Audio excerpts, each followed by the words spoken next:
October 31st was the final day of the year for the Celtic people of the north. And that day was called the day of Samhain. And this individual, wal-iyadhu billah, was supposed to be their god of the spirits of the dead, of evil again. And according to their belief, the evil spirits would rise to the surface and would terrorize people on that evening. And on that evening, if you did something wrong to a person, they'd come back to get you on that night. So some people would put on a disguise, so you couldn't recognize them on October 31st on that evening, and then they would be safe. Also, they would burn fires. Now the only thing we find left of that is the jack-o'-lantern that they will put inside of their window, made from the pumpkin. What actually happened in Europe is that the church moved All Saints' Day, a day for the saints. They moved it from May 13th to November 1st in 1834 AD. And so what they said was that the 31st night is All Hallows Evening. All Hallows Evening, which in America later became known as Halloween. Halloween. And they depict the forces of evil. What is happening now is that the children put on disguises. They dress as little devils, little witches, as goblins, vampires, anything evil, and they go out.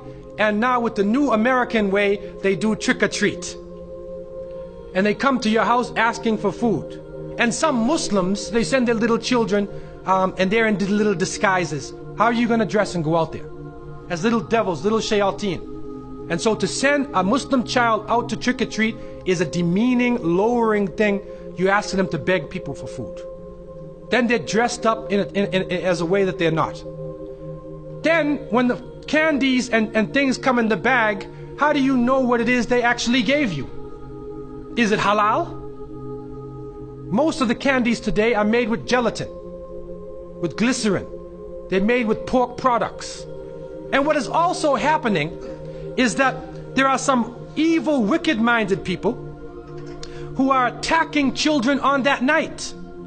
And there are literally groups of Satanists who are capturing children, sacrificing the child on that evening of Samhain, supposedly to get more spiritual power.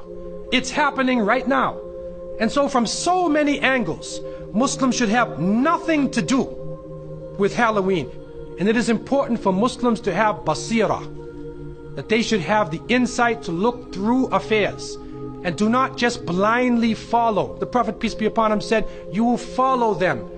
You will follow the people who came before you inch by inch, foot by foot. Even if they crawl into the hole of a lizard, you crawl inside there with them. And then they said, who are these people? Are they the Christians and the Jews? And the Prophet, peace be upon him, said, who else? And so it has come to pass. And you can't Islamicize these occasions. You can't use Arabic names and Islamic symbols to make it halal. And secondly, it is important for Muslims to cherish their own holidays.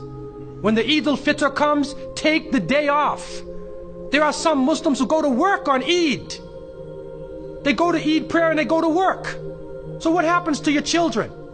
They don't have a chance to relax and enjoy themselves. Organize an activity. Bring their families together. Eat together. Do things together. Remember Allah subhanahu wa ta'ala together. Make it a happy occasion for them. They will remember their Eids. Eid al-Fitr, Eid al-Adha. If they don't, then they get involved in Christmas, in Easter, in Halloween, where even in the Christian tradition now, it is confusing. And many of the Christians now, Seventh-day Adventists, Jehovah's Witnesses, and many people are taking a stand. And they're saying we do not want to follow the pagan religion.